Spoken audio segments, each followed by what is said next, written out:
Assalamu alaikum everyone. Welcome to our Ideal Pathshala. I am with you Shaharakta Shithi, BBA in Department of Management, Islamic University, Kustia. Today we will learn about introductory sentence.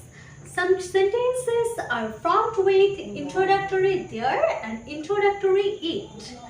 Actually, introductory it has some another's name like introductory it is works as perpetual it or impersonal it. Now start our class. Now come to introductory there.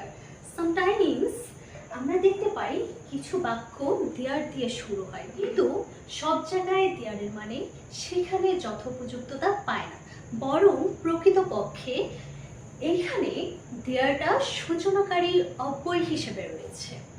Now come the basic pattern. What is the basic pattern of a sentence? We can see on the board the basic pattern of a sentence like a bird is on the tree. In pattern with there, the sentence is there is a bird on the tree. স্বাভাবিকভাবেই যখন আমরা ইংলিশে একটি বাক্য দেখি তখন দেখি এখানে অলরেডি একটি বাক্য দেখতে পাচ্ছি, a bird is on the tree. এটা হচ্ছে বেসিক প্যাটার্ন যেটা রয়েছে সেটা। পক্ষান্তরে যখন আমরা ইন্ট্রোডাক্টরি বাক্য দিয়ে শুরু করব, দেয়ার যদি ব্যবহার করি তখন যেটা ছিল হচ্ছে bird is on the tree, এখানে চলে এসছে there is a bird on the tree. এখানে দেয়ার একটি সূচনাকারী অব্যয় হিসেবে কাজ করেছে। আরেকটি বাক্য থেকে দেখতে পাচ্ছি a poor man lived in a village. Okay, where we can see basic pattern is a poor man lived in a village. In pattern with there, the sentence will be there lived a poor man in a village.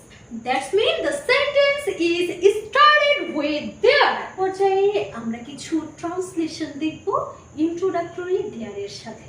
দেখতে পাচ্ছি এখানে লেখা আছে আমাদের গ্রামে একটি বিদ্যালয় আছে। এখন যখন আমরা ইন্ট্রোডাক্টরি দেয়ারটা ব্যবহার করছি তখন সেন্টেন্স দ্বারা আছে there is a school in our village। একইভাবে যখন দেখতে পাচ্ছি তামলুকে একটি কর্মব্যস্ত